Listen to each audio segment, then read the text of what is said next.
Episode ke-80 hiji, kulantaran anjeun teu daek nyebutkeun ngaran, kuring ngahaturkeun nuhun, cek Elsa bari ngaluarkeun sababaraha lambar duit 100 ribuan tina tasna terus diasongkeun ka Udin. Ulah, cek Udin nolak, anjeun teu daek nyebutkeun ngaran, kuring teu nyaho ti mana asal anjeun, lamun nolak pamere ti kuring, kumaha cara kuring mulang tarima, cek Elsa maksa. Anjeun kudu ngubaran suku, eta butuh biaya, asupkeun deui duitna, cek Udin. Elsa ngasupkeun deui duit kana tasna, terus ngalaan kongkorongna. Kuring memang teu mawa duit loba, tapi ieu kangkalung kudu ditarima tanda panuhun ti kuring, cek Elsa bari nyodorkeun kangkalungna ka Udin. Kangkalung Elsa tina bahan platinum, aya inten kaya sagede kaleci dina gagantelna. Udin ngarasakeun aura ipis tina inten kayas eta, matak Udin teu wani nolak, kangkalung ditarima terus disakuan. Hampura, basa tadi anjeun keur pake calana, kuring geus nelepon rumah sakit ku HP anjeun sarta ngirim lokasi ieu, jadi ulah ka mamana sabab moal lila deui ambulan bakal datang, kuring pamit, cek Udin buburu ngaleos jalan ngagedik. Elsa teu kaburu ngajawab, sabab Udin geus indit ngaleos. Elsa diuk bari nungguan ambulan, tapi pananganna nyabak barang tiis dina jukut, barang ditingali, aya batu bodas semu abu-abu lonjong. Elsa kerung, ti mana asalna ieu batu, akhirna batu dicokot terus ditinggalian, aya tulisan nu dipahat dina eta batu, tapi Elsa teu ngarti hartina, akhirna batu diasupkeun kana tasna, sabab yakin eta batu milik lalaki anu tadi nulungan manehna. Sabenerna Udin acan indit jauh, tapi diuk di sisi taman bari ngaburaken batu anu tita tadi digelom, terus Udin muka jaketna anu kakucuran getih tina suku Elsa basa dipanggul, jaket dibuang kana wadah runtah anu aya di dinya. Telila sora ambulan datang, dua petugas medis katenjo turun bari mawa blangkar asup ka jero taman, terus balik deui bari ngagotong Elsa diasupkeun kana ambulan. Udin ngarasa tenang. Terus lumpat deui rek nyokot mobilna anu memang jauh tidinya. Sajeroning lumpat, Udin inget batu dina jaketna acan dicokot, tapi ku sabab lumpatna geus jauh, jadi Udin teu balik deui ka taman, tapi nyokot mobilna. Geus aya dina mobil, buburu mobil diputerkeun ka taman nu tadi. Udin turun terus nyokot jaket dina wadah runtah, dikodokan sakuna tapi eueuh nanaon. Nepi ka wadah runtah dibahekeun angger batu teu kapanggih, akhirna Udin asup deui kana mobil langsung indit ka palapa. Di jero ambulan Elsa nebak-nebak saha pamuda anu tadi nulungan dirina, terus nginget-nginget basa si pamuda pamit terus indit ngagedik ninggalkeun dirina sorangan di taman. Eta gedik mirip gedik direktur, cara jalana persis jeung direktur Bima Raya anu diudak ku dirina di kantor sa acan asup ka ruanganna. Direktur, cek Elsa ngagorowok teu katahan, atoh sabab geus yakin kana tebakana. Patugas medis nu diuk diharap ngareret ka tukang ngadenge Elsa nyorowok, tapi teu curiga nanaon, ukur gogodek. Elsa ngodok tasna, nyabak batu nu kapanggih ku manehna, lamun teu bisa panggih deui, batu ieu rek disimpen keur kenang-kenangan, kitu pikirna bari imut. Di rumah sakit Pingping Elsa langsung dipariksa. Sajeroning mariksa dokter kerung bari ngabuka sabuk anu melit dina puhu Pingping Elsa, liang tatu dina Pingping Elsa jero, tapi eueuh jaringan anu ruksak atawa otot nu pegat, ukur kulit nu sobek jeung kabuka. Anjeun nyebutkeun ditusuk ku peso sajam ka tukang, tapi kuring teu ningali karusakan nanaon, padahal getih anu masahan calana anjeun loba pisan. Aya anu geus ngarawat saacan tim medis datang, cek dokter nanya. Elsa rek ngaku, tapi ku sabab nu nulungan oge teu muka identitasna, nya Elsa oge kapaksa ngabohong ka dokter. Teu aya dok, kuring ukur ngalilitkeun sabuk kana puhu Pingping sangkan getihna teterus-terusan ngocor. Luar biasa, tindakan anjeun bener pisan, cek dokter muji. Terus saurang perawat asup, dituturkeun ku dua polisi. Dok, aya polisi bade naliti kasus penusukan, dokter unggek nitah polisi asup bari tetep digawe mungkus suku Elsa ku perban. Polisi nu asup ngenalkan diri. Terus nanya, kuring narima laporan ti manajer Papandayan, cenah aya kajadian penusukan, naha eta anjen, saurang polisi nanya, anu hijina deui nyatet. Enya, kuring korbana, cek Elsa ngajawab, sanggeus ngenalkan diri, Elsa nyaritakan kabeh kajadian ti awal asup ka Papandayan bareng jeung Dudung Kusumah, nepi ka akhir, dicokot ku ambulan ti taman, sabab Elsa teu wawu ka kabeh pelaku, jadi teu bisa nyebutkeun ngaran-ngaran pelaku. Ngadenge jabatan Elsa kepala divisi di Bima Raya, polisi makin sumanget pikeun naliti kasus anu tumiba ka Elsa. Sedengkeun polisi nu saurang, kusabab wawu jeung kulawarga Kusumah, ngadenge ngaran Dudung disebut ku Elsa, langsung nelepon Rukmini rek ngabejaan. Di Villa Kusumah, kulawarga keur ngariung ngabahas kumaha carana bisa manggihan Elsa Wisesa anu cek Dudung diculik. Ieu hiji kasempetan keur kulawarga Kusumah nyebar pikeun nulungan sarta manggihan di mana ayana Elsa. Sangkan bisa ngadeketkeun hubungan antara kulawarga Kusumah jeung kulawarga Wisesa. Elsa memang babaturan sakola icih. Tapi kusabab harita icih, Mardi jeung Lastri masih cicing di Villa Kusumah, jadi Elsa sering datang ka villa pikeun ulin nepungan icih, malah waktu icih kawin ka Udin ge Elsa ngahaja datang ti Jakarta.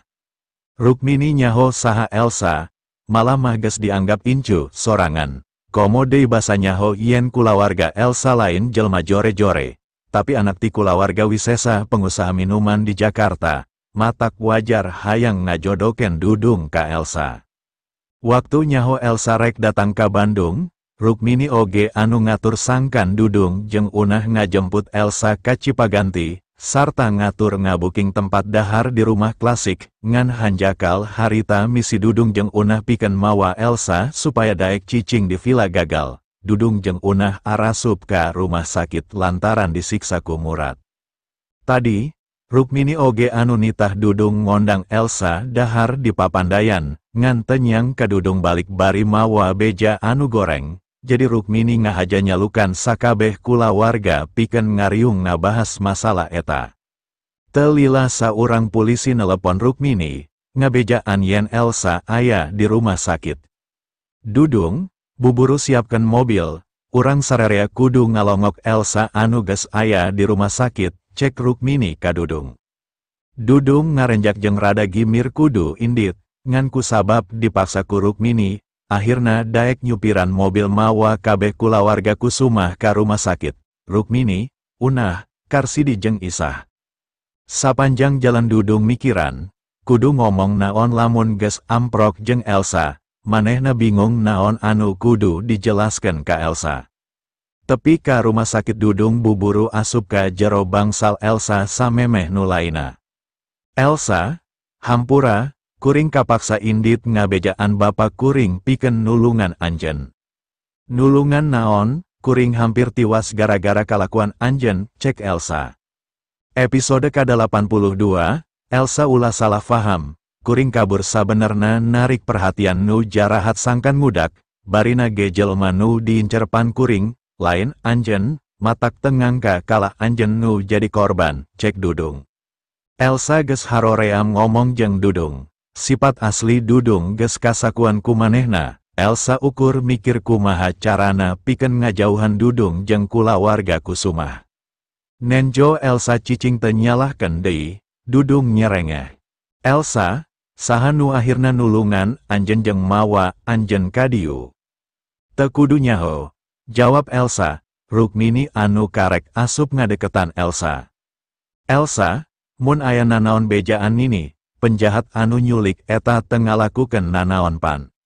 Salah saurang nusuk pingping kuring ni, untung kuring ditulungan ku batur, jawab Elsa.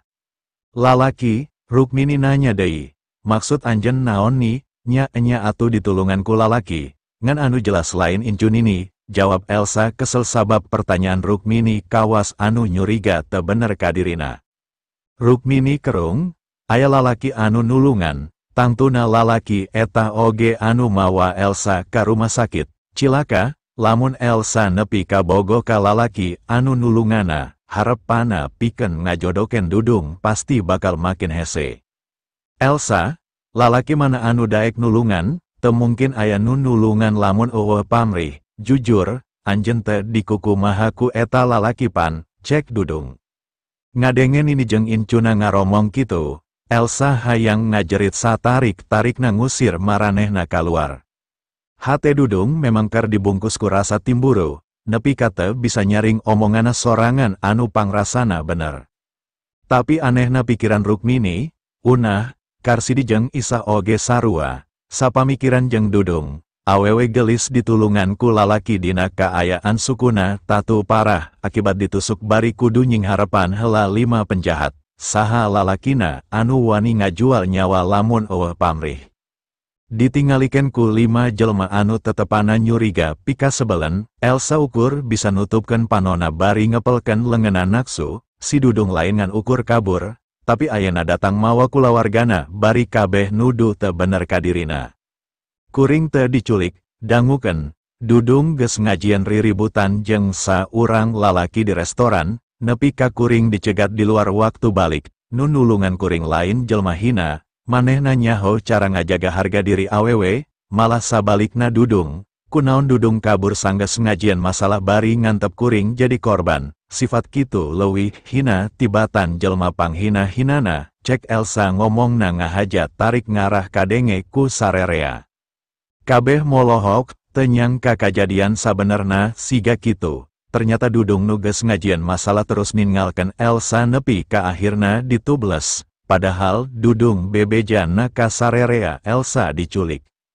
Harita pisan pipi Dudung dicabok ku Rukmini, dasar incu koplok. Rek kumaha maneh bisa dipikabogoh ku awewe lamun kalakuan maneh kawas kitu bari ngabohong ka aing.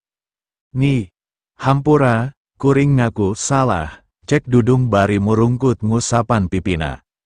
Akhirna kabeh baralik era, teu pamit-pamit acan ka Elsa. Elsa sabenerna oge geus bisa balik, sukuna teu nanaon jeung geus beres diperban, ngan ku sabab geus peuting. Kapaksa manehna menta ka dokter sangkan bisa istirahat sapeting di rumah sakit. Udin ti palapa langsung balik ka imah, mikeun berkas ka Icih bari teu nyarita nanaon deui. Icih ge teu loba tatanya kunaon Udin rada telat balik, memang sanggeus pisah imah. Kulawarga Mardi geus hampir putus hubungan jeung keluarga Kusumah, tara aya beja nanaon, hubungan ngan sabatas urusan palapa, ari masalah kulawarga mah geus masing-masing. Padahal Mardi anak cikal Rukmini. Sabab kaburu peting Udin teu jadi rek ngetes kai kaboa tapi langsung sare. Isukna Icih hudang subuh sabab kahudangkeun ku telpon ti Rukmini. Cih, poe ye wayahna indit ka toko bangunan Tian Hao, olo kumaha carana sangkan bisa nganjuk barang 100 jutaan, bejaken dilunasan lamun palapa geus dibayar ku Bimaraya. Ni, Tian Hao sanes toko alit. Tapina supplier bahan bangunan ageng, sanes ukur ngalayanan urang hungkul, moal mungkin kersa dianjukan, jawab Icih. Kudu bisa, palapa teu boga modal gede, lamun teu nganjuk, rek ti mana bisa menang barang. Era atuh ngamimitian proyek tapi balanja bahan kudu kasbon ka Bimaraya, cek Rukmini. Icih teu ngajawab, sabab bingung, cobaan, olo Tian Hao kumaha carana. Nu penting bisa mere nganjuk, cek Rukmini. Manggani, abdi bade siap-siap, kedah angkat ayena ku margi, tebih, perjalanan sajam langkung, jawab Icih. Alus, Nini percaya anjen bisa, cek Rukmini bari nutup telepon. Icih buburu bebeja ka Udin nu keur masak di dapur, ngajelaskeun kudu ka luar kota ngadatangan Tian Hao. Udin ukur unggek, bari nanya, kunaon teu kasbon ka Bimaraya. Lamun dijelaskan ka Bu Susi pasti ngamaklum, piraku teu mere uang muka. Isin atuh Kang, nembe ngalengkatos nagih uang muka, jawab Icih. Udin hayang ngomong, anjen pamajikan Direktur Bimaraya saha nu wani nolak pamenta anjen, tapi ngan ukur kahayang, teu bisa kedal. Lamun kitu, akang rek maturan, cek Udin, kirang sae atuh Kang. Piraku nyarioskeun bisnis perusahaan nyandak salaki, jawab Icih nolak. Udin teu bisa maksa, sabab nyaho sifat Icih nu tegas, tapi bari rek ngabandungan, lamun Icih gagal, kapaksa Udin kudu nelepon Susi sangkan ngaluarkan uang muka ker modal awal palapa. Episode ke-80 tilu beres sarapan icih nelepon ka Tian Hao bebeja yen dirina bakal datang. Tian Hao nyaeta perusahaan pemasok bahan bangunan panggedena jeung pangkumplitna sa Bandung, khusus ngalayanan proyek-proyek gede jadi lain toko eceran biasa, ngaran nu bogana Zo Tian Hao saurang katurunan Cina Pantar Mardi. Zo lain jelma jegut, tapi pamajikana asal ti kulawarga jelma jegut, kermah goreng patut jeung leuwih kolot, pamajikan Zo oge boga sifat timburuan jeung galak kasalaki. Mataksa umur-umur zongan ulu kutek di perusahaana tara kamamana pisan, malah kabeh karyawana oge lalaki kabeh. Di lingkunganana Zo terkenal salaki, bager jeung nurut ka pamajikan. Perusahaan Tian Hao aya di pasisian kota Bandung, nyaeta di Majalaya, belasan gudang dina lahan hektaran kabeh bahan bangunan hungkul. Tepi ka anu dituju, mobil icih langsung diparkir di palataran kantor. Nyampak zoges nungguan di lobi kantorna, tapi katingalina eta kantor sepi. Eueuh jelma pisan, ukur aya Zo sorangan, ningali ici anu gelis asup, Zo langsung nangtung ngajak sasalaman. Wilujeng sumping di Tian Hao ibu Ici Kusuma, cek Zo someah, tapi panona ngareretan awak Ici ti luhur nepi ka handap. Ici ngarasa tegenah hate awakna direretan sarupa kitu. Komo bari panangan Zo pagah ngaranggem panangana bari teburu-buru dilesotken, buburu icih narik panangana. Pa Zo, aya naon ieu? Cek icih curiga, ditanya ku icih Zo buburu sadar. Oh hampura bu, geus lila kuring ngadenge di kulawarga Kusuma aya bidadari gelis anu kawin ka kuli ngaduk, tesangka eta anjen, jujur tadi kuring kasima ku kagelisan ibu, mangga calik.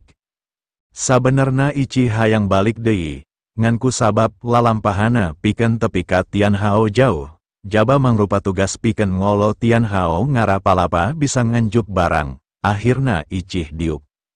Oh, kumaha upami ngobrolna di ruangan kuring wae, supados langkung laluasa, cek Zo bari ngajak Ici ka ruangan pimpinan, terus manehna ngalengkah ti heula, Ici rada ragu, tapi tetep nangtung nuturken Zo ka ruangana. Sanggeus nenjo Ici asup diuk di sofa pendek nu aya di jero, Zo buburu nutupan pantau terus diuk bari panona mah terus mencrong kana bagian rok pondok Ici. Sabab ngarasa risih, Ici ngarapetkeun pingpingna bari mindahkeun tas anu nyol lendang dina tatana kana lahunan, panangan Ici oge ditilepkeun kana luhur tas sangkan nutupan dadana. Ibu, bentuk kerjasama kumaha anu kudu dibahas, cek Zo muka obrolan.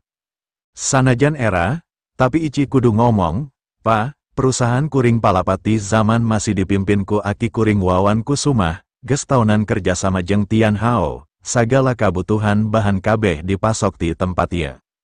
Jeung tara pernah aya masalah, tapi sataun ka tukang palapat tara ngagarap proyek deui lantaran Aki gering, tah ayana kuring salaku pimpinan anyar bakal ngamimitian proyek hotelna Bima Raya, kukituna lantaran sataun tepati jalan, modal palapa ipis, kadatangan kuring ka diu rek menta kabijaksanaan ka Tian Hao sangkan bisa nginjem barang, di mana kuring narima ti Bima Raya pasti langsung dilunasan, cek Icih ngajelaskeun maksudna. Nganjuk, cek Zo nyerengeh sinis bari siga nu mikir, anu jadi pikiran Zo-nya eta pamajikana, Zo sieun kanyahoan, pastina bakal ambek lamun kanyahoan manehna nganjukeun barang. Ibu ge pasti nyaho, Tian Hao tara pernah nganjukeun barang, aya duit aya barang, cek Zo. Enya kuring nyaho sarta ngamaklum pisan, tapi proyek anu ku kuring digarap ieu proyek gede anu butuh material loba, tangtuna kauntungan gede oge pikeun Tian Hao, cek Icih. Zo nyakakak, Bu, Tian Hao teu ukur ngalayanan hiji proyek, tapi puluhan proyek di Bandung bahkan nepi ka Sumedang jeung Garut, kabeh kontan tara aya nu nganjuk. Jadi moal aya pangaruh ker Tian Hao upama kuring nolak palapa. Katenjo banget Icih kuciwa, janten kumaha Pa, palapa ditolak. Memang penting ker Tian Hao ngalayanan sapinuna ka proyek Bima Raya, sabab eta bakal ningkatkeun kapercayaan kontraktor-kontraktor lainna, tapi lamun maranehna nyaho kuring mere nganjuk, bakal loba deui anu ngahaja wani nganjuk, tah kuring embung kudu narima akibat eta, jawab Zo ngajelaskeun. Icih geus beak akal, sagala cara geus buntu, icih ngan ukur ngahuleng lemes, kumaha deui cara ngolo Zo sangkan hatena luluh. Nenjo icih ngalamun, Zo ngomong deui, loba material lain anu akhirna bangkrut lantaran nganjuken, kuring ukur ngajaga tian hao supaya tetep jalan, ibu kudu ngarti posisi kuring. Lamun kitu, kuring rek pamit, kuring kudu laporan ka Nini sarta nyiar injeman duit, hampura geus ngaganggu anjeun pa, cek icih. Ningali icih rek nangtung, Zo buburu ngomong, ulah wakarurusuhan, anjeun acan nginum-nginum acan, bere waktu pikeun kuring mikir, cek Zo bari nangtung ngalengkah ka minibar nu aya di dinya. Icih kerung, maksud anjeun kumaha? Zo ngalengkah kaditu kadiu siganu keur mikir tarik, tapi sabenerna lain mikiran masalah kerjasama, tapi mikiran kumaha carana hayang ngasaan awak icih, kumanehna kabingung icih rek dimanfaatkan. Mangton taun Zo ukur nyaho hiji awewe, nya eta pamajikana di imah nu goreng patut, kolot, galak, timburuan, jauh lamun dibandingkan jeung icih anu sopan dina omongan, gelis, ngoratur pinter, kunaon awewe sampurna model kieu kudu kawin ka kuli ngaduk. Makin lila Zo mikiran icih, makin gede nafsuna pikeun bisa ngasaan awak icih. Aya cara lain supaya kabutuhan anjeun bisa laksana, cek Zo. Kumaha pa, icih curing hak ato, sabaraha modal anu ayeuna aya di palapa, kuring bisa mere barang saharga duit eta keur tahap awal, barang tepi langsung bayar, kadituna oge kitu, jadi kuring bakal ngalayanan secara bertahap, moal sakaligus, ieu oge kulantaran anjeun nu datang, lamun lain anjeun, kuring pasti moal mere, cek Zo. Kuring nelepon Nini heula anu nyepeng kas kantor, antosan sakedap pa, cek icih bari nelepon Rukmini. Sabot icih nelepon, Zo ngajieun 2 cangkir teh di minibarna, cangkir keur icih ngahaja dipurulukan obat tidur rada loba. Zo memang geus lila nyetok obat tidur di kantorna anu sabenerna obat eta biasa dipake keur nyekok pamajikana lamun keur bawel, lantaran lamun diantep sadar dina kaayaan keur ambek, pamajikana bakal nyoroscos terus nyarekan dirina. Zo nekat hayang ngalaksanakeun niatna ngagadabah icih bari rek difotoan sarta di video, sabab ieu kasempetan langka pikeun dirina bisa nyarean awewe salain pamajikana. Foto jeung video bisa dijadikan bahan pikeun bela diri atawa ngancam di mana aya masalah, sakaligus bakal jadi bahan fantasi manehna di mana pamajikana keur kumat, sabab lamun keur ambek, bisa sabulan pamajikana moal ngalayanan manehna. Episode ke-84 icih beres nelepon, Zo oge beres ngajieun 2 cangkir teh, teh ditunda dina luhur meja. Bu, sok diinum heula cayina, cek Zo bari miheula an ngangkat cangkir terus nginum. Icih teu curiga nanaon, bari nganuhunkeun icih oge nginum, bubuhan memang capek geus nyupiran jarak jauh ditambah tadi rada stres waktu ngadenge Zo nolak, matak ti corona asa garing hanaang. Nenjo icih ngaleguk cai bari rada tangga, Zo kumetap nenjo awak mulus icih, terus panona turun kana dada icih anu katenjo beki muncuguk sabab keur nginum, hatena makin ratuk, moal lila deui eta awak bakal jadi milikna, eta pingping mulus bakal jadi milikna oge, kitu pikiran Zo harita bari kumetap nungguan efek obat. Beres nginum, icih sadar aya nu teu beres, sirahna ngadadak berat jeung puyeng. Katambah nenjo Zo anu kumetap bari terus mencrong kana awakna. Sadar aya dina bahaya, icih rek nangtung hayang lumpat kaluar, tapi bujurna asa berat, icih teu sanggup ngangkat awakna sorangan. Icih buburu mencet nomer Udin dina HP anu masih dicekelan dina panangan katuhuna, tapi leungeunna teu kawasa ngangkat HP, ukur bisa ngareret yen telepon geus nyambung. Jadi manehna nanya ku sora tarik ka Zo sarta boga harapan Udin bisa ngadenge sora manehna. Panaon nu geus diasupkeun kana teh, anjeun rek ngajieun kuring teu sadar, cek icih. Zo kalahnya kakak, eta teh mahal, sigana anjeun acan biasa nginum teh mahal. Kuring rada puyeng, Anjen bisa muka panto, kuring butuh hawa segar, cek Icih. Zo nangtung ngalengka kana panto, tapi lain rek muka, panto malah dikoncikan, gek Zo diuk gigiran Icih. Loba anu nyebutkan anjen panggelisna sa kota Bandung, ayena kuring percaya sangges nenjo sorangan, bari panangana mulai ditunda dina lahunan Icih. Icih ngageser bujurna ngajauhan bari nangkupkan HP na sangkan teka tenjoku Zo yen HP keur nyambung. Kunaon kawas nu sieun, Tian Hao jeung Palapa bakal kerjasama, naha salah lamun ngobrol leuwih deket, jawab Zo bari nerus mepetkeun awakna kana awak Icih anu beki undur-unduran. Icih geus mepet ka sisi sofa, pikeun nangtung dirina geus teu kuat, kapaksa ukur bisa murungkut. Udin harita karek beres nyuci baju, keur popoe, nenjo aya telepon ti Icih buburu diangkat tapi anu kadenge ukur obrolan Icih jeung bos Tian Hao. Udin sadar Icih aya dina bahaya, jelas pamajikanna geus dicekok inuman sarta aya di hiji ruangan anu pantona nutup jeung dina kaayaan keur dirayu. Kontan Udin ambek. Buburu Udin nelepon Isak, "Mang, kerahkeun kabeh kakuatan perang anu bisa dimobilisasi ku Mamang. Langsung kirim ke perusahaan bangunan Tian Hao di Majalaya, kuring hayang ngaratakeun ayena." Isak kaget, "Aya naon Aden?" Pamajikan bos Tian Hao ti kulawarga kuat, aya kaitan hubungan sababaraha proyek jeung kulawarga Subrata sebagai supplier utama, kumaha ngajelaskena ka Juragan Agus Subrata. Nyawa jeung kahormatan pamajikan kuring dina bahaya, nah cek anjeun teu penting. Getih Isak langsung naek, tugas utama manehna memang ngajaga kasalametan kulawarga Subrata. Komo deui ieu kajadian aya di wilayah Bandung anu jadi tanggung jawabna. Mangga Aden, ku Mamang diburudulkeun ayena pisan, pilari lapangan anu rada lega, Mamang bade sakantenan ngajemput Aden. 100 meter ti imah kuring aya lapangan bola, kuring nungguan didinya. Cek Udin nutup HP terus lumpat ka sisi lapang. Telila hiji Super Puma ngaguru lalaunan turun, Udin lumpat buburu nuju Super Puma. Sameme ban antel kana tanah Udin geus luncat asup kana panto nu geus muka. Langsung berangkat, cek Udin bari ngareretan jelma nu geus aya di jero.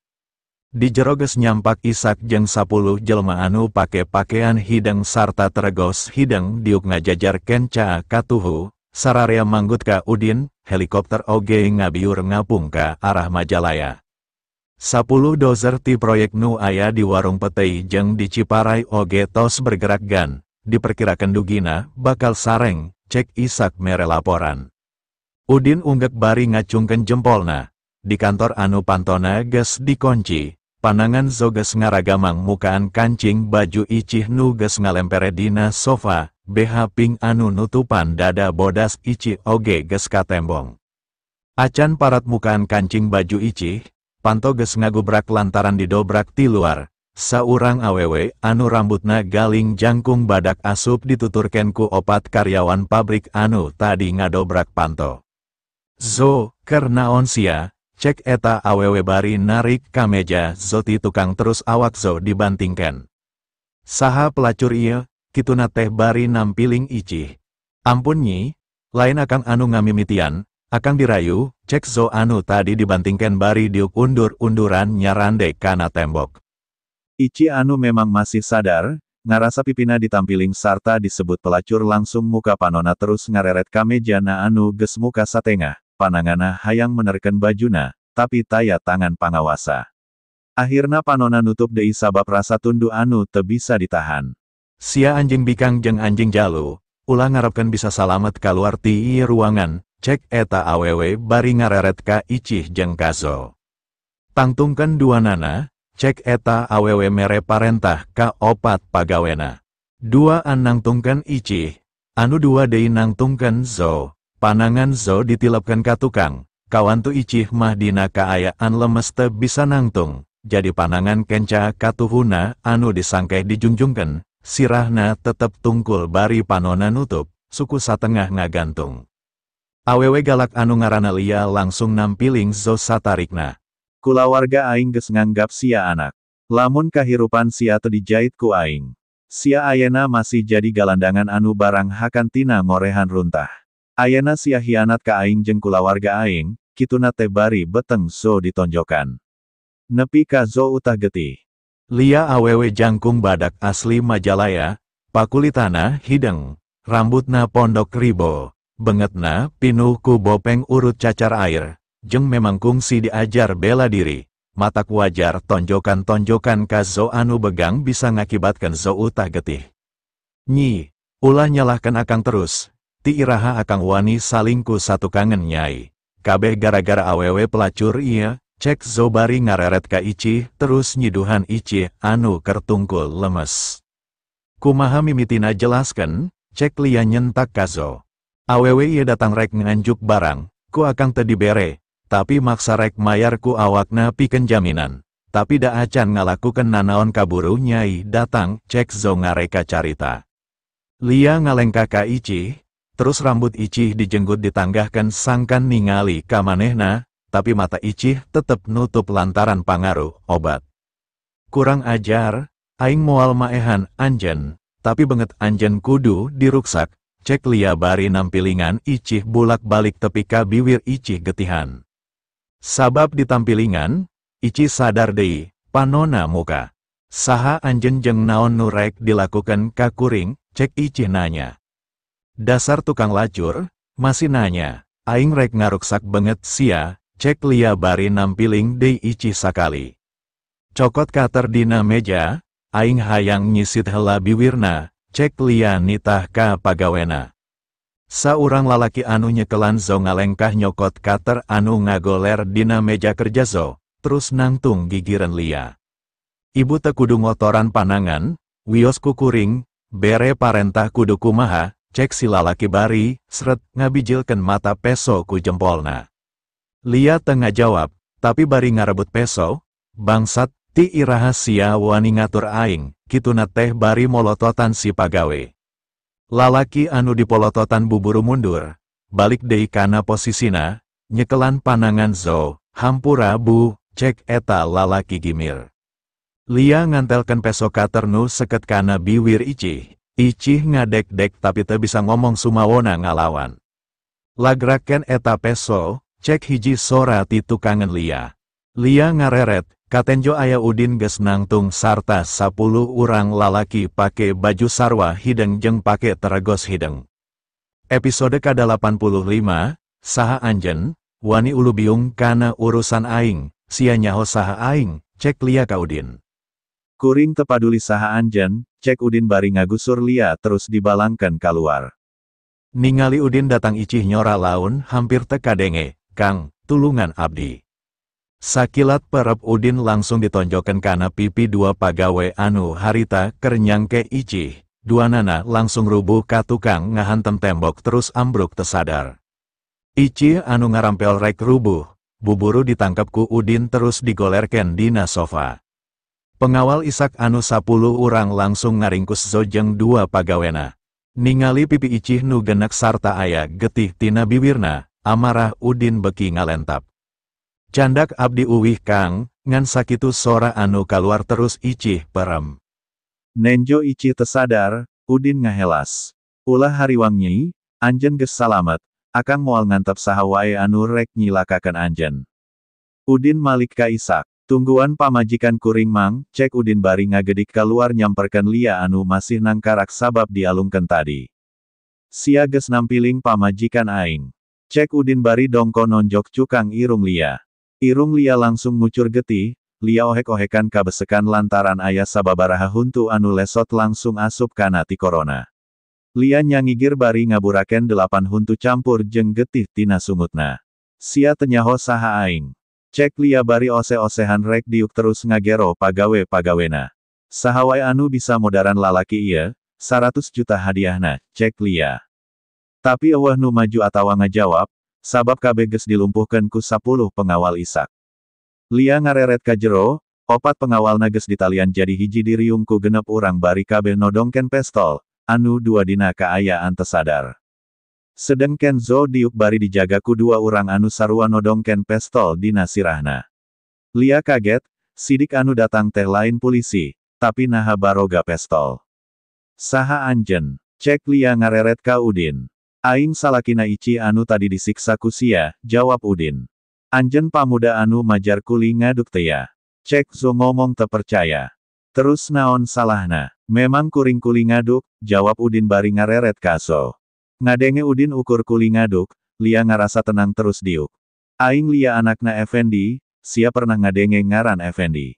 Dunungan bapa kuring ngarana Agus Subrata, sia nyaho saha Agus Subrata. Urusan jeung aing sarua jeung ngahina Agus Subrata, cek Lia.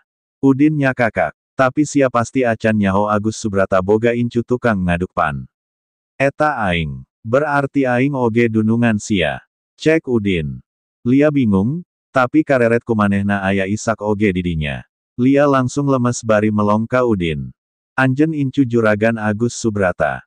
Ti iraha aya kulawarga Agus Subrata anu daek cicing di Bandung, cek Lia. Ishak nangtung terus nuju ke arah Lia. Lia, Raden Udin Subrata, incuna Raden Agus Subrata, juragan anjen. Lia melong ka Ishak. Ishak nuges ngawawuhkeun bapana ka Agus Subrata nepi ka bisa ngagedekeun usahana kawas ayena.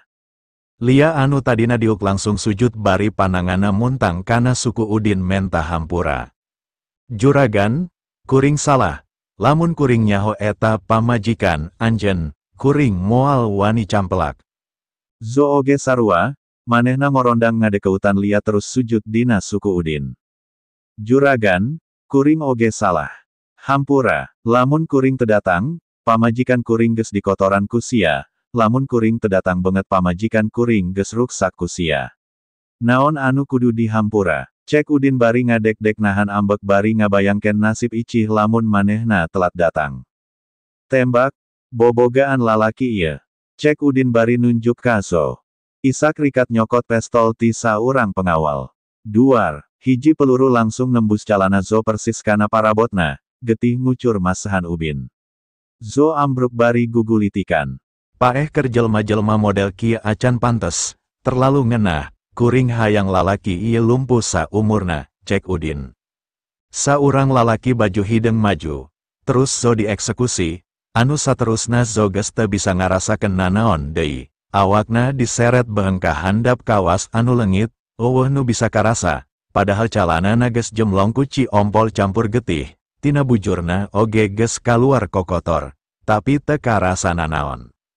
Zo geus kena ku paraplegia, lumpuh total saawak-awak. Ukur sirah anu masih bisa rarat-reret, tong boro nyilakaken batur, maehan diri sorangan geges moal bisa. Pengawal Ishak nanya ka Udin, kumahakan awewe ieu gan?